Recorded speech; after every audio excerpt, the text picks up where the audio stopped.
How's everyone doing? Good. How are you? Good, We're good, doing good. good. Glad you all could join us. Let's see. I'm posting this on Facebook one more time. All right. Yeah, this is our weekly call. We have sales training every week on Thursdays around this time. We just talk about things with the lead program, also other things we can work on as individuals in sales. Even if you decide to do something else besides life insurance, these tactics can, be implemented broadly as well. So I have Chad here. He's been great hosting this. And yeah, man, he has some treats for us today. And today's topic is handling sales resistance. And actually, Steve and I was listening to a few calls and we heard someone spend like an hour on a call with someone just to be met with, you know, I had to speak to my family members or, and that kind of stuff can be handled a lot sooner, preventing those objections a little earlier. So we're going to cover that, have a good conversation about it. And yeah, so Chad, I'll let you take it away. Yeah, yeah. Glad to be here, everyone. Thanks for joining. For those live here in the room and those on Facebook, LinkedIn, and then here in the recording, we welcome you. We, like Brandon said, we're talking about insurance and financial services today, but a lot of the things we do can be used in other client interactions and sales processes. So, I think the main thing to start with when we think of sales resistance, I went through the training with Mr. Jeremy Miner, who's one of those national sales trainers that really he talks about this. I would say almost every time you're having a conversation with him about sales, he brings it up.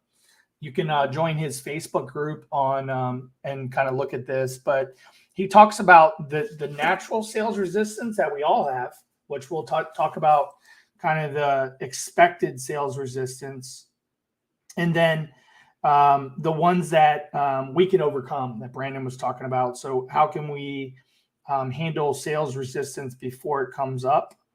And so we'll touch on that too. So I think first way to start is when we think about sales resistance or define it, it's really just most people, even if they're true buyers, they're looking for something that you're selling and they were looking before they met you.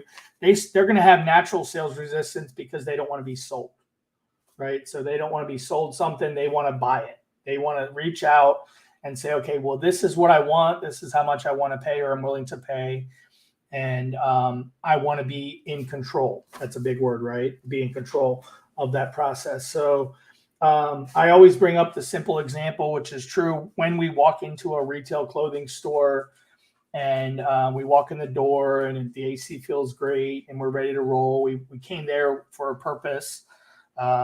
Unless we're just really bored or we went in there to buy something or at least see something and then potentially buy it. And the person that works there is always greeting us, right? Sometimes they're at the register, sometimes they're kind of in the middle, and they're saying, okay, can we help you find anything, right? And what's our normal answer? No, we're good. We're just looking, or so that's sales resistance that's going to come up. And I always talk to agents and my advisors about this. Just expect it. It's going to come up. So when you call someone on the phone from a Sharpen Clicks introduction, and they've said, I'm interested in life insurance. I gave you my email, my phone. I've confirmed the meeting. I've possibly even given our internal assistant, some information about my situation. And then you call them, there's going to be sales resistance, right? So just expect it. And don't take that first no or that first pushback as a no and the sales momentum's gone. Just expect it. Follow your process that you have laid out, and we'll go over some best practices there and keep going.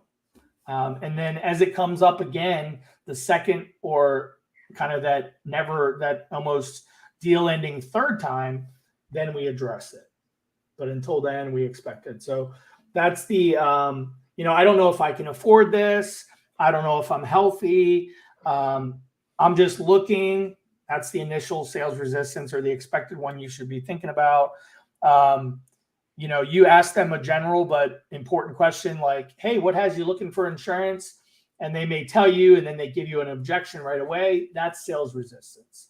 That's not Brandon, like, no, or I don't want this, or you're pushing too hard. It's just natural sales resistance. Right. So that, does that make sense, Brandon? That kind of, Oh you know, yeah, yeah. And my thing is, in everyone's situation, how quickly do we need to get to that? We're going to talk about getting to that quickly, so you don't spend an hour on the phone with someone before you get to that, right? So, yeah. Yeah. So what I typically do in our scenario, if we're going to be looking at a 1 or 2 appointment close, meaning the clients already qualified themselves for coverage, they know that what you offer, that they're looking for options, then we're going to go to it. We're going to get to that in a meeting or two.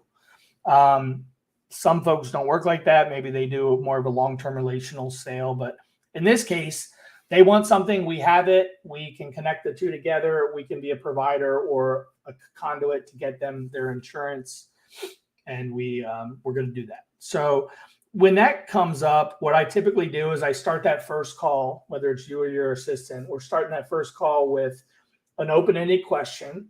So the sales resistance starts when the person answers the phone. Fortunately or hopefully, right, doesn't, and they're really friendly, and you're going to be able to help them. But usually it's hello, hey, what are you calling about, or what is, they got the invite. They got 5 notifications, Brandon, that we have a meeting, so they know there's a meeting right now. oh, And did, just did ask, Facebook send one? huh? Did Facebook send another one? No, I'm saying like on the app, on our app, on the CRM, the client has received. Oh. Yeah, the client, the Okay, prospect. okay. Sorry, I went and Yeah, left. yeah. No, no. I'm just looking. I'm looking at the screen with y'all. I don't see Facebook or anything else. So they know what the call is about. So when we call them, the first kind of best practice is get the client to open up. So we're going to ask them what has them looking for coverage. Is there an event in their life that led them to reach out for information? Did their spouse ask them to get information on this? What else could come up? Did you have a coverage type or coverage benefit amount in mind? Those are different questions you can ask. The one I personally ask and ask my team to use is just, what has you looking for coverage? It's informal, it's casual, it's friendly. It's not like, what do you need? What kind of life insurance, or what do you need? It's just, tell me what's going on. So that's number one. We want to get them to talk. And then after that, we're going to go through a systematic process to not only identify the information we need, but qualify them along the way. So we're going to get into the more friendly question. What's your date of birth? Height and weight. Some people don't like that question, but then we get into smoker, non-smoker. We're going to get into prescriptions or medical history. So I usually ask what kind of, what prescription does the doctor have you taking? If they're younger, I ask them if they've had any major medical issues in the last, 5-10 years, and they'll usually tell you. Along the way there, we're letting them know, and we're overcoming objections in advance, Brandon. So one of the major objections that we get in sales, not just in insurance, is shopping around, right? The internet, Facebook, Instagram, Amazon has created in our mind that the normal way to buy something now is to shop around. So to go to Walmart and look at every single product, or go to Amazon, look at all the products. So we let them know we do that for them. So that's number one. We handle the shop around. Hey, I'm getting this information. I'm going to go out to the market without your name involved, and I'm going to find the best possible product that's available in the US. And then, after we narrow that down to 2 or 3, we're going to go over it. We're going to find something that fits in your budget. So we're handling the financial question. We're going to make sure it's the right amount and cost, and then we're going to submit a request to the carrier. So action, how do I get this? I'm concerned if this person can do the job that's needed for me to get the coverage. And then the last thing is, what does it take to get this? So we cover if we have any kind of specialty underwriting programs, maybe instant issue or non-medical underwriting, or even full underwriting in some cases, to get them the best coverage at the lowest price. So those are the main things we're doing on that initial call, Brandon, to really lower the sales resistance. The other thing I do, and this is really by agent, how they do it. I'm pretty intense. I'm pretty direct, high A-type, high personality, high functioning. But when I get on the phone with a client, I'm kind of in that, that makes sense. Or hopefully this helps kind of arrangement. Because when we're too pointed, too serious, too intense, maybe too excited, we will trigger sales resistance. And that'll be one of the hardest ones to overcome. That's the one that you get when you go to the car dealer and you park right in front of the dealer where the door is, and those people are standing right there, and you open your door, but you're kind of taking your time. I don't know about y'all if you do this. You kind of take your time getting out of the car, and they're like standing right there outside your door, and they're ready to show you a car right now. They're going to go get the keys. We want to kind of, and this is from Jeremy Miner as well, because anything in this business is either stolen or borrowed. We kind of want to have not a lackadaisical, but a relaxed, we hope this helps, or, impartial kind of attitude. And I'll explain that. And we'll touch on that question from our Facebook user in a second. Thanks for joining in, Facebook. For example, if I'm talking to Brandon, I'll say something like, yeah, we got the information. I'm going to go out to the market. I'm going to find you the best available products. We'll find something that hopefully fits the budget and that makes sense. And then it's up to you. You get to decide what you want to do. Right? I mean, how many people in sales have told you that? Like, you go to buy a high dollar item, a car, an appliance, a house, and they're like, yeah, we'll just go over it with you and see what you want to do. It doesn't happen that often. So we're differentiating ourselves. We're letting them know that we're busy. We're going to get them the information, and we're going to let them decide. And then also another phrase I like to use a lot, Brandon, that we lost you about 5 seconds, Chad, but am I back? Am I good? You're back. It was just like 5 seconds. Okay. So I saw you smiling. I didn't know if I was making a joke or something happened. But you can always text me or whatever. But yeah, so the other thing we do is just we'll ask, is this helpful for you? Does this help? Would that help you? Is a good question you can write down. It sounds really simple, but would that help you? Good question, right? We're not selling them. We're not pushing them. We're not forcing them to do something. We're letting them feel like they're in the driver's seat, which they really are, right? They have to sign the document, the application, and share their payment info, and then do that. So yeah, let's handle that question. So do you agree that being too assumptive can create sales resistance? That's a debate depending on who you ask, right? That's a really good question. For me, I think you have to feel it out, and you have to do what's called micro commitments throughout the process and really figure out from them if they're moving forward with you or if you're pulling them. If you're assuming too much, then you're pulling them along. If they're assuming that, the next step is X, then there's no problem being assumptive, and you won't create the sales resistance.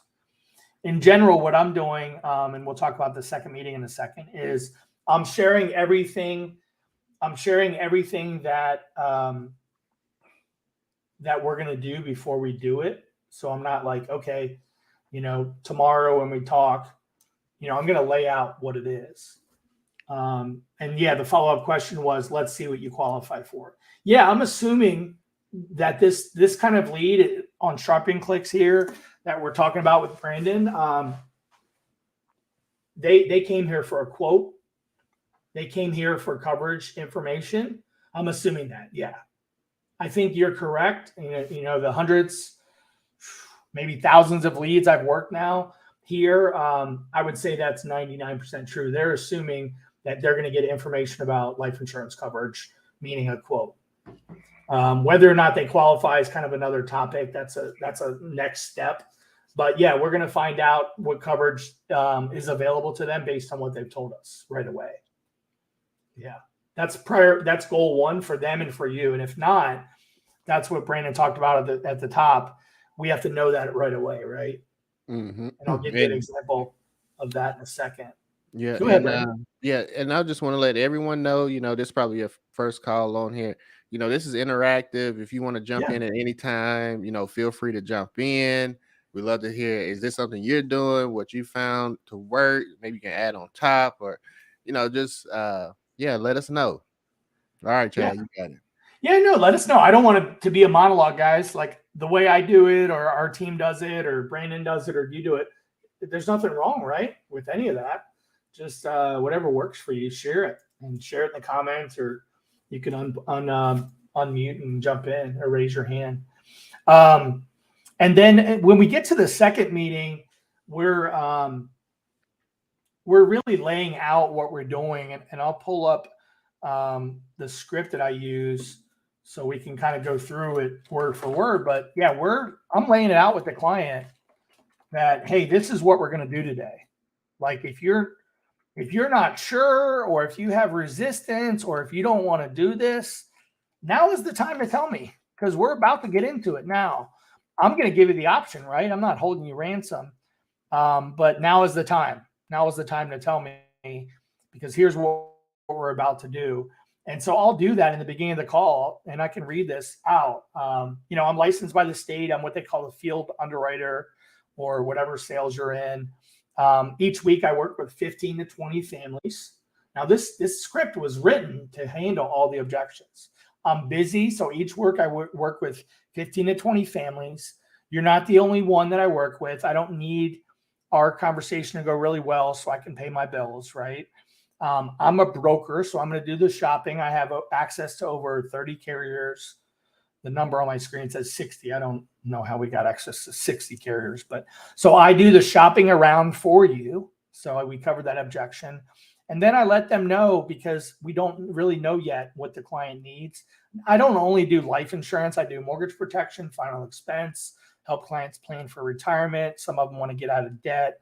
I have parents and grandparents that want to give their children grow up plans. And then accidental illness is a great coverage option. Some of my clients actually have insurance and they're well taken care of, but they don't have critical illness.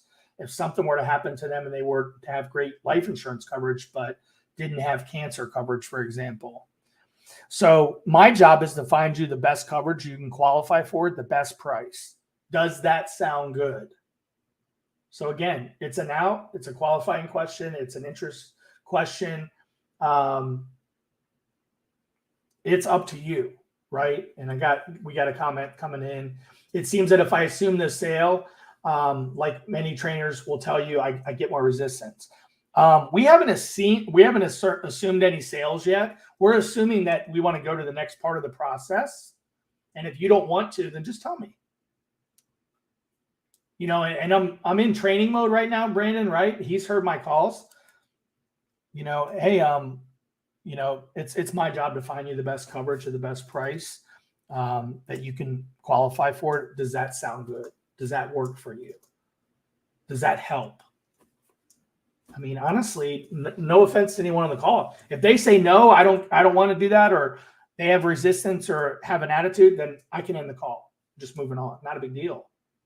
That's the way I approach it. I'm not fighting them to sell, for me to sell them something.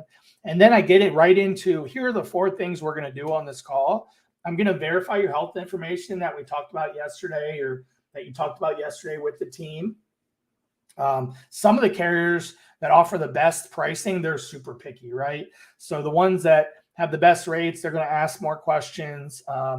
And then the ones that are a little bit more, have a little bit higher pricing, they're going to be a little more, forgiving on underwriting. So we just got to find where the balance is, and I'll help you work through that process. We'll talk a little bit about some of the more touchy questions around how you're set up at home, what your income and expenses look like. So I offer you the right amount of coverage. By law, I don't want to offer you too much coverage, and by ethics, I definitely don't want to offer you too little if we can avoid it. And then, we'll look at some of the different things, some of the best chances or best options that we have available that you have the best chance of getting approved for, right? And then you can select the one that best suits your budget. And then after that, the fourth thing we'll do is we'll put an application in, or I call it a request for coverage, because nobody likes that application word. It makes them think of a credit app, or they're buying something, contractual or something. Or there's a rejection that's involved with it.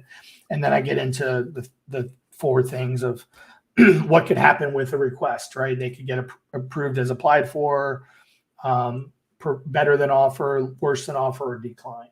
And that's something good you said there, Chad. When listen to calls, it's just little words I hear that kind of turn people off. Like when people say, I just need to get your bank information. That may turn people off, from what I've heard. And what I've heard that works is people say, yeah, some of the carriers will need your bank information. Instead of saying I need it, you're saying the carriers that you just mentioned, you work for Mutual of Omaha, all those top carriers, you're just a middleman, you're going to connect them with them. Like, look, the carriers need your routing and bank information. So it's not me that needs it, it's them. So just little stuff like that. You said like the turnoffs, you got to watch out for the turnoffs. Yeah. Yeah. And the hot buttons in advance, or you can learn those and practice those. Social security numbers, bank information, of course, premium amounts versus coverage. A smaller but a common one is underwriting situation. Like, are we going to have to go through a blood and urine exam with the nurse? Are they going to pull medical records? Or are they just going to ask me the questions and the client doesn't know about the HIPAA check, but do the MIB check and stuff? So when I went through there, the four things, the health, the financial questions, the going over the best options, and then there were insurance requests, should cover all objections. So that's the beginning of the second meeting. And that gets back to what our Facebook user was asking Brandon. We're assuming that they want to get the information and that they want the coverage. We don't know if we have the right pricing. We don't know if they're going to get approved.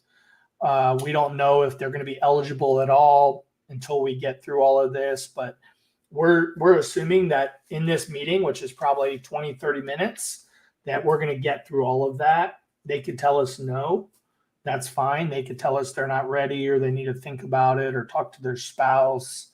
But in general, that's our mindset going into the meeting, is we're going to cover these things. So to talk to the spouse, how can you handle that a little earlier? Because that seems like, you get to the presentation 50 minutes in, I need to speak to my spouse. Like, how do you prevent that? Yeah, that's a good one. That really needs to come up early on, like in the first call, or if you're using the internal call person in the very beginning, like the first 30 seconds of the call as part of the greeting. Like, hey, how are you? Great. Glad we're able to join to talk about your insurance. Is it just going to be you on the call making the decisions on the insurance, or is your wife or your husband or your spouse going to join in, or your children? And just ask. Like, it's a normal question. They've when they go to buy a car, a house, a piece of furniture, they get asked the same question. So just ask and find out, because that'll definitely be something where it kind of is an out, right? It's like, I want to buy this, but I'm not ready. So, or I don't have the money today. I'm going to bring up this objection. If it does come up, the best way to handle it is kind of the confirm, understand, and then see if it's real kind of handling. So Jeremy or the other sales trainers will teach. Yeah, I totally understand that. That makes sense. Did you and your wife talk about this beforehand? Did you just kind of go on Facebook and go by yourself and look for coverage, or is this something y'all been talking about? You know, or yeah, I understand that. Have you been looking for coverage for a little while? Gotcha. Okay. Um, is this something that y'all have been thinking about for a while? You know, what have you found when you've been out there looking for coverage? Okay, got it. So when you find what you want, are you going to still have to talk to your wife or your husband about it, or did you talk about it in advance? Okay. Should we call her? Some people will do that. I don't do that, but if you want to get aggressive, should we call them? Get them on the phone? Because I know this is important to me. You mentioned, and now we're going back to the why, right? You mentioned to me that if something happens to you, God forbid, I just had one of these calls earlier, that your family's going to be financially decimated. Do you think we should get this coverage in place now? And then, God forbid, you get hit by a truck on the way home later, that you're taken care of? Or should we, just kind of put it off and then hopefully get coverage later?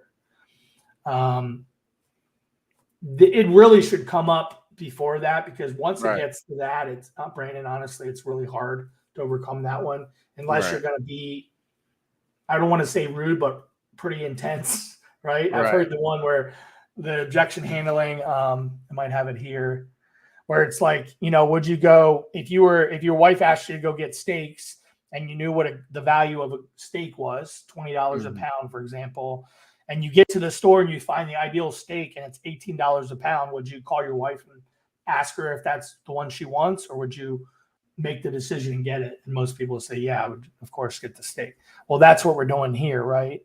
Mm. Um, but I don't go there. I mean, you could. Mm. You definitely could, but you just got to find out in advance. I will tell you this, Brandon, this is interesting for me.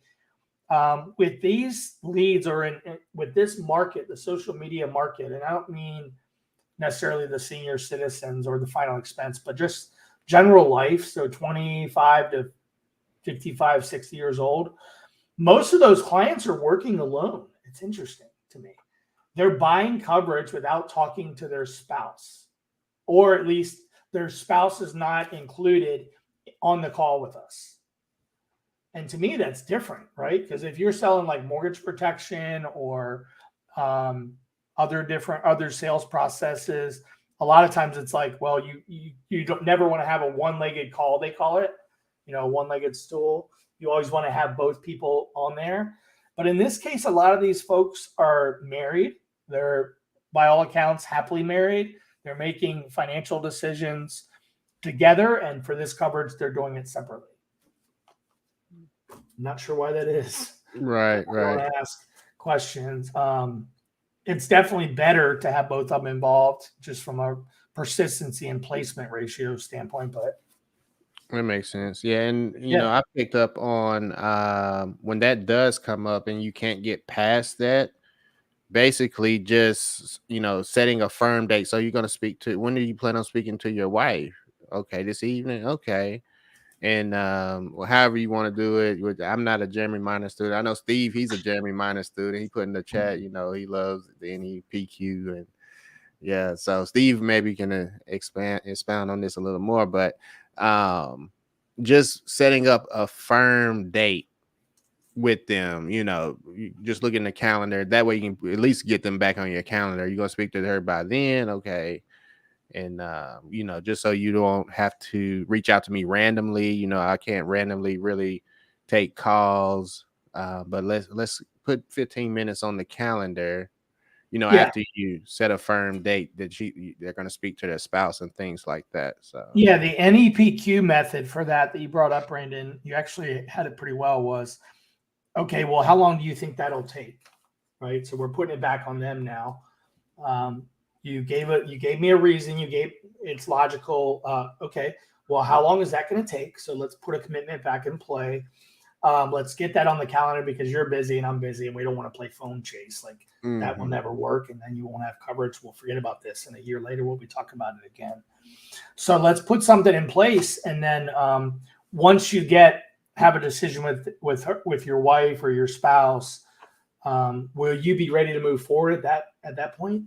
Mm-hmm. Would that be a good time for you to make a decision? Okay, got it. So we're making a commitment again. The other thing you can do that is a little more insurance based is use the underwriting close in that one. So, we can put the coverage request in, and then after even if the coverage gets approved, we have 30 days to make a change. So we can go up in coverage, we can go down in coverage, but we can fill that gap in the meantime, and we can always change it if we need to. And if I'm on Zoom, I'm going to use those hand gestures, and we're going to lock the coverage in.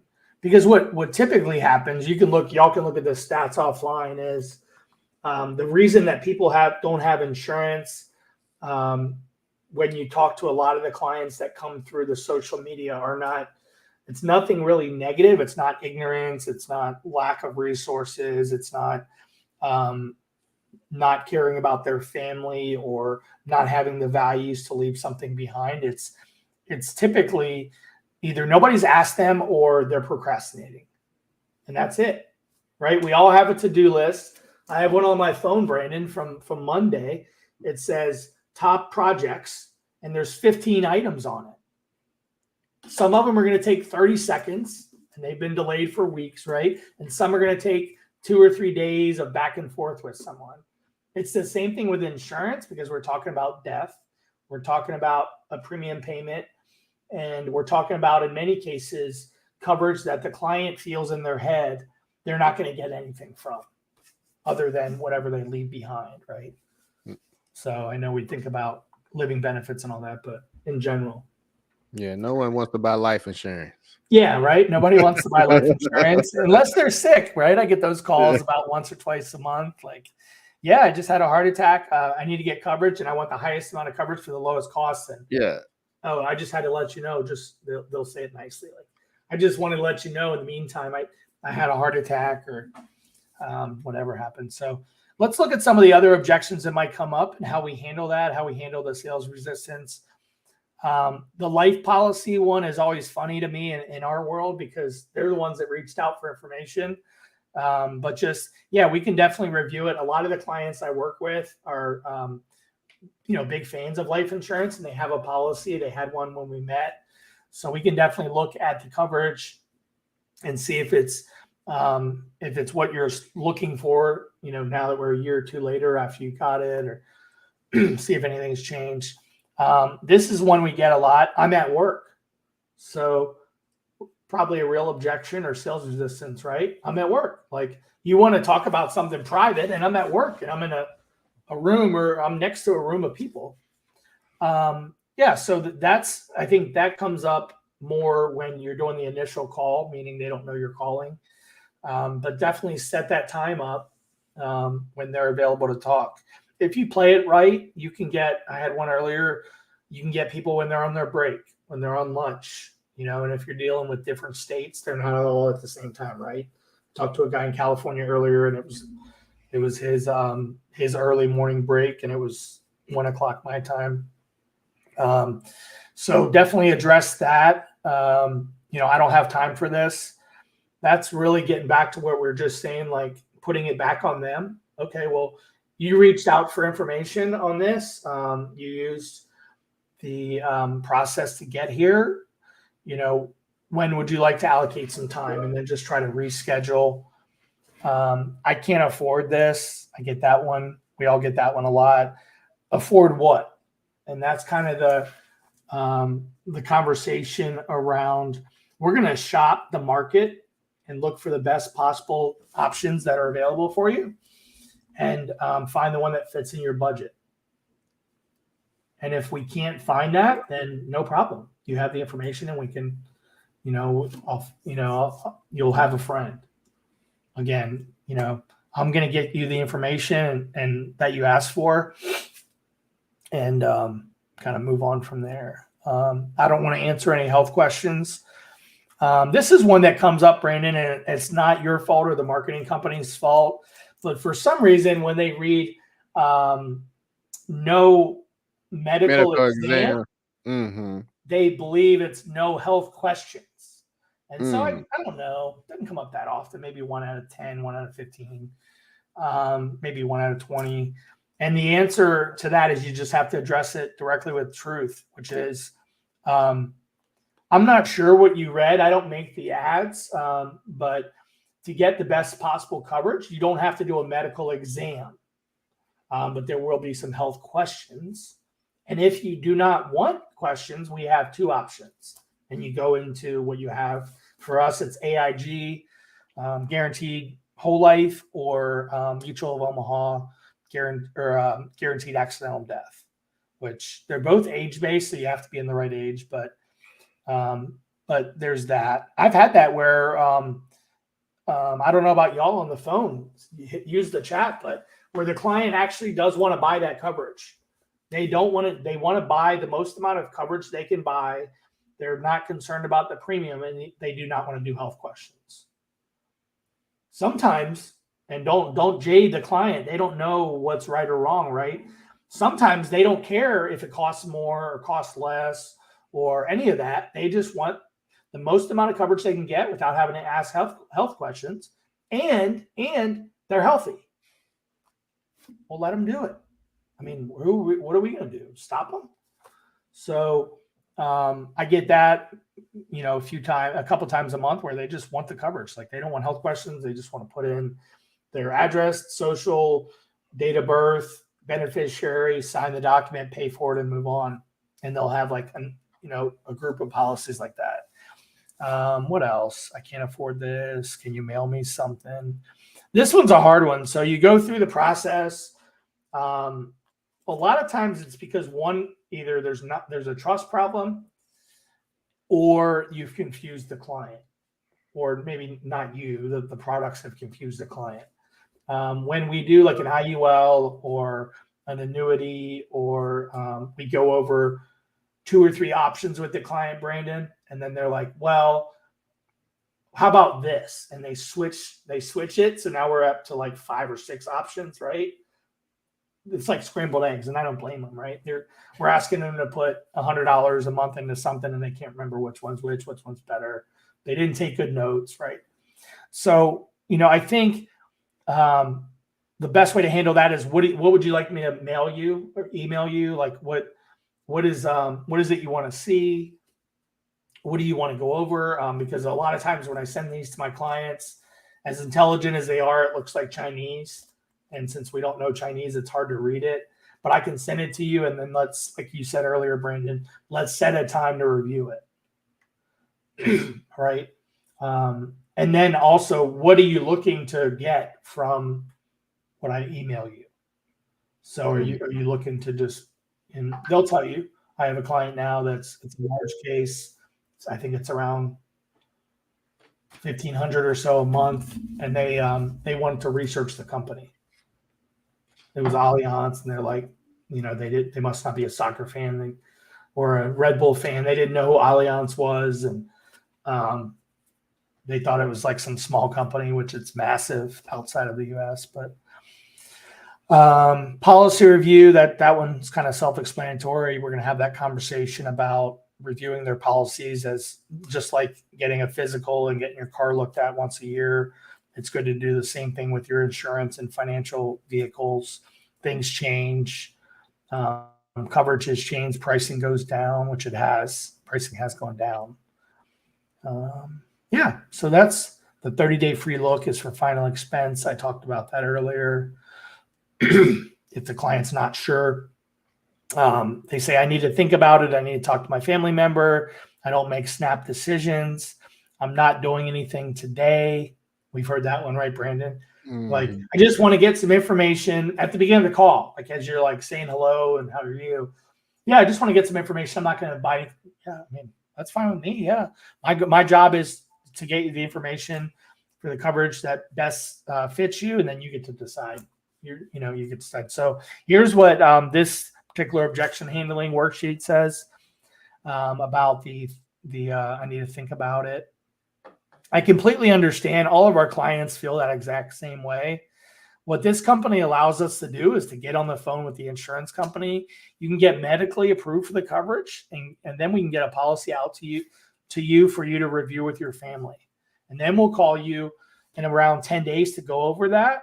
And then we can make sure exactly if this is what you want or making any changes. Um, and you can do all of that before you ever make your first premium payment. That last statement's a little bit in the gray area, depending on which company you use. In final expense, you can, as my knowledge, a lot of times you can get approved and then have a certain period of time to pay your premium. In the traditional market, a lot of times you can get approved, but to get approved, usually they're asking for your bank information. So we've talked about this before, Brandon, and I know you always kind of cringe. Can you put the incorrect bank information in and get an approval and have 30 days before the policy is lapsed to talk to the client, confirm everything, and put in the correct bank? Yeah, you can. Is that a recommended path? No, it's not the recommended path. But every once in a while, we get a client that doesn't want to provide bank info, or they don't believe that you're not going to take money out of their account before a decision is made. They don't know when it's going to happen. Maybe their bank account's running tight, and we can either not put in bank info or put in incorrect info or not all the info, whatever.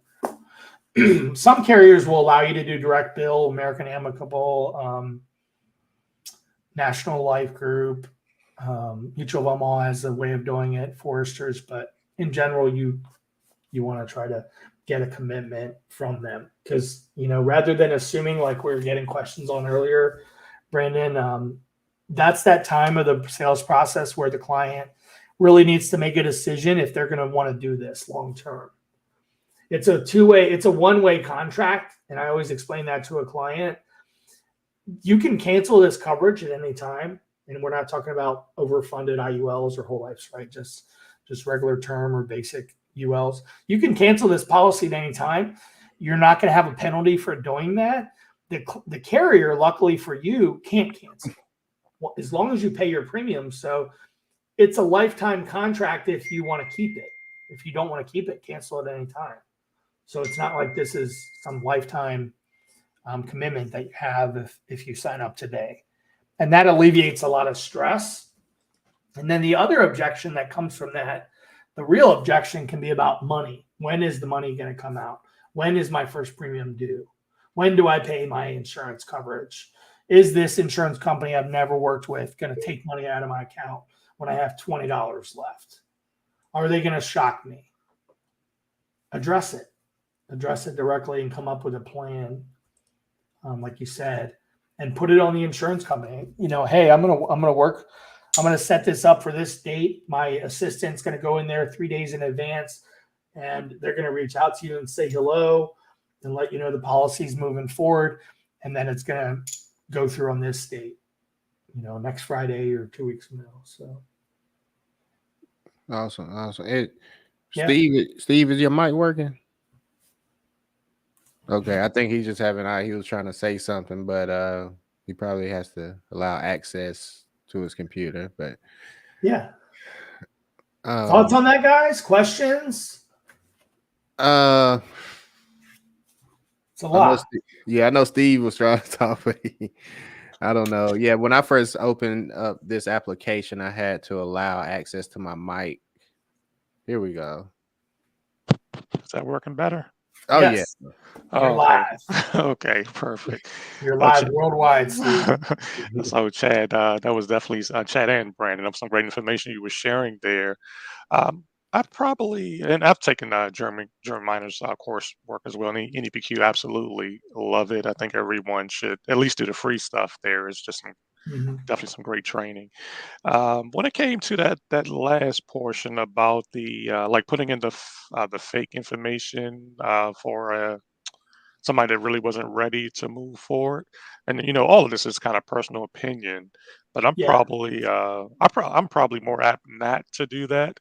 If a person is, in my opinion, if they don't want to move forward with it, I'd rather not even mess around with a potential chargeback, mess with your persistency, all of that type of stuff. And Yeah. so somewhere along the way I would look at it is like you open up this call. If they feel that way, I've probably introduced some sales resistance somewhere in the conversation, or maybe they don't have quite the trust in me, something around that nature.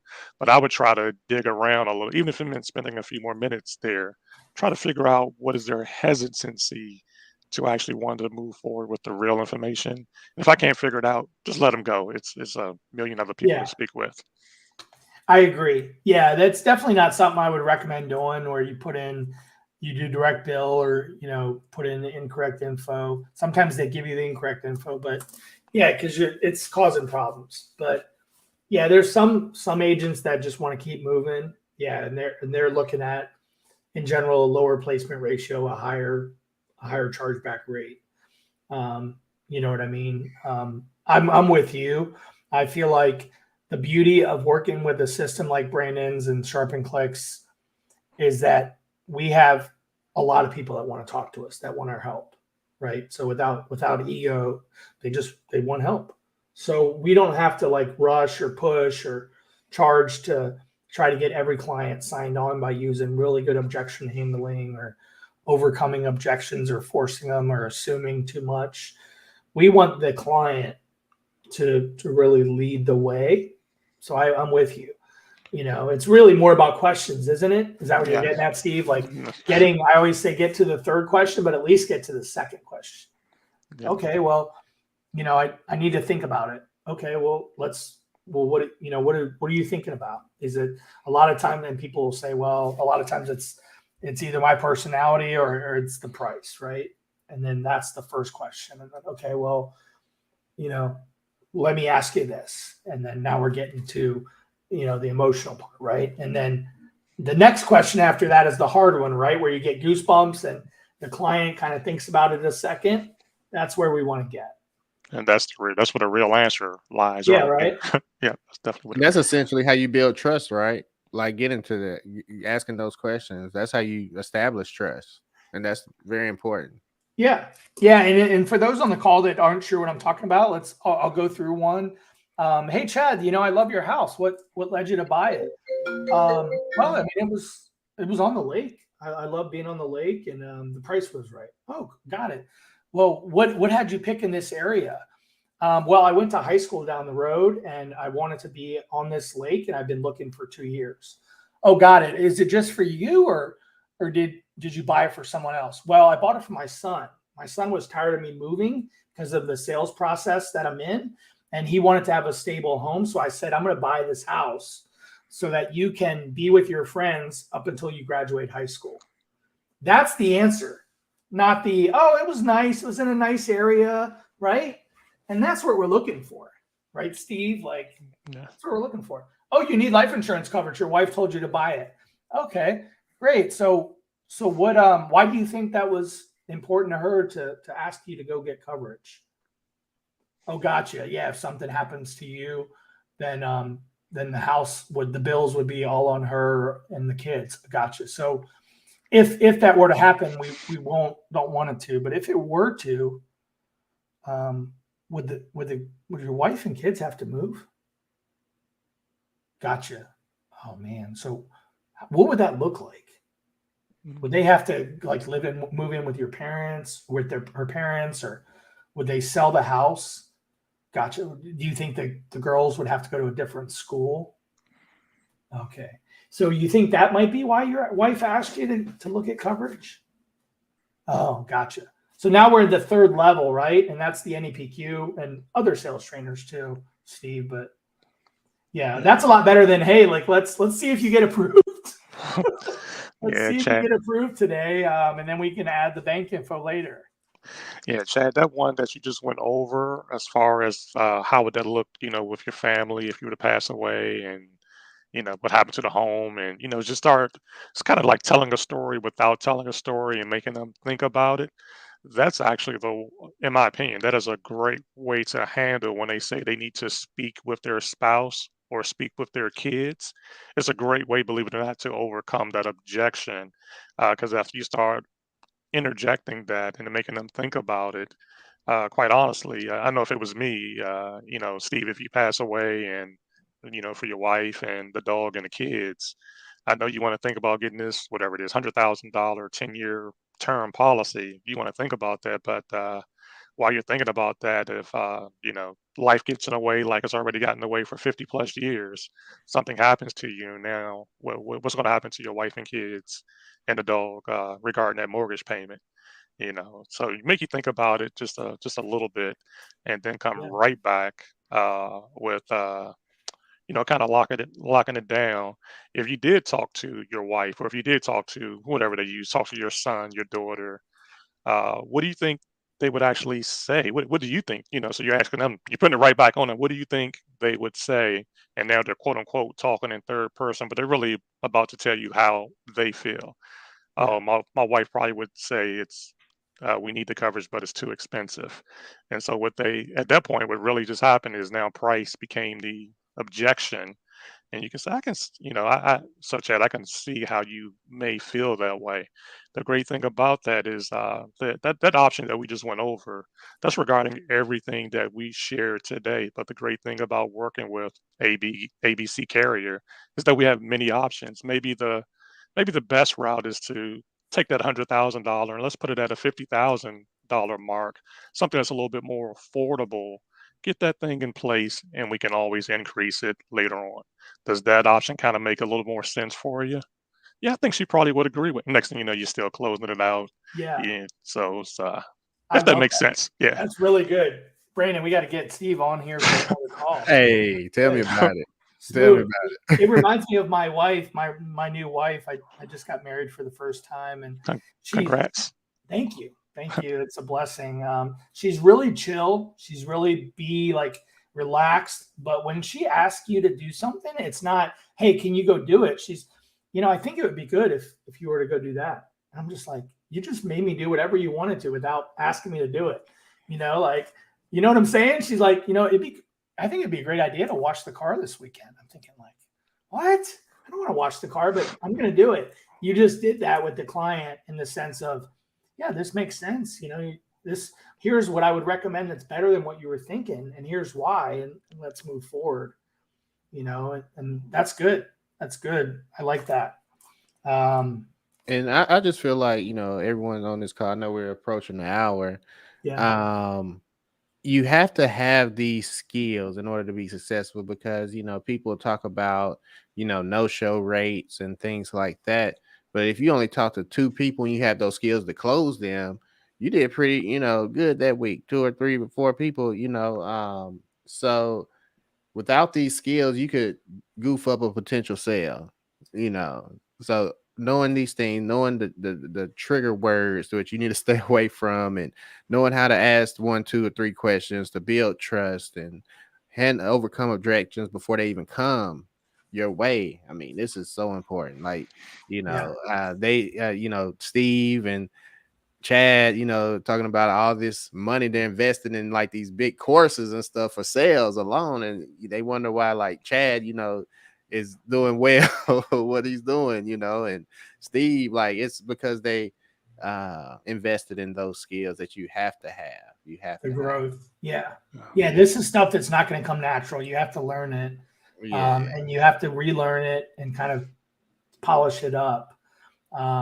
This call is 1 hour a week. You probably need to put in 2 or 3 more hours at least outside of this each week in sales.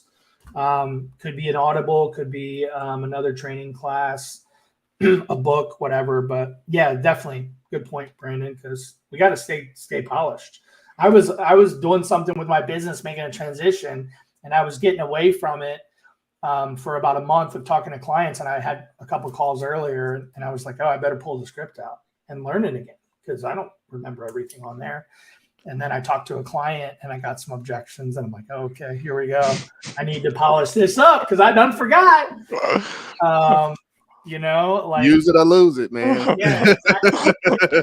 He was ready. He was at least ready to get information, and he was giving me some objections I hadn't thought about because his wife is in another country right now, and I'm just like, oh my gosh, I forget how to handle this, and I had to pull it up again. But yeah, I think that's great, Steve. Just continue to polish, continue to build rapport, and like you said, Brandon, it's about relationships. Like even just sharing what I just shared with y'all about my wife or my daughter or my son now. Like now I feel closer to y'all, and I don't. even know you, Steve, right? We have a relationship that's building. And even if it's not, okay, I'm ready to do business now, it could be tomorrow or next week. Yeah. Yeah, That kind of develops. Yeah, believe it or not, Chad, to me, this part of training is really good. Training after the training, right? But something that you and Brandon just mentioned. Brandon just mentioned about goofing up a sale, and this is for everybody that's on this call, man. When you talk about goofing up a sale, you're kind of that focuses on you. You goofed up a sale, you goofed up some income, some revenue for you. But in reality, you could have just destroyed somebody's family. All of us are a drive to the grocery store away from not being here on earth anymore.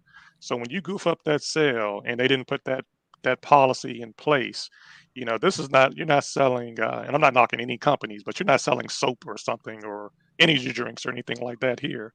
What we're talking about is selling a policy to protect a person's family. So when you quote unquote goof up, what you're actually doing is putting that prospect in a position where they're 5 minutes away, an hour away from dying and not having anything in place with their family. So it's just a different perspective of looking at it. And then, Chad, which you had mentioned about doing training, not basically not doing live training. I'm kind of summing your words up, but instead of doing, training with a live person, spending an hour a day, hour a week, whatever it is, some type of self development in yourself. One Yeah. of the things that Jeremy Miner talks about, the leader of seventh level, is that none of us are born with, how does he say it? None of us is born with advanced questioning skills, I think is the way he says it. And none of us are born with advanced tonality skills. Yeah. And so all of that is a learned, thankfully, it's a learned skill set all of us can learn. Right, Yeah. right. And the way that I've learned from them is actually the way I almost speak naturally now. Because I believe, even though I'm not trying to use any PQ, it's probably some NEPQ coming out of my mouth. I Oh, yeah. know definitely the tone, the speed, because before coming across them, I was more of a fast talker, but I've learned to slow it down and Yeah. give an opportunity to resonate with folks.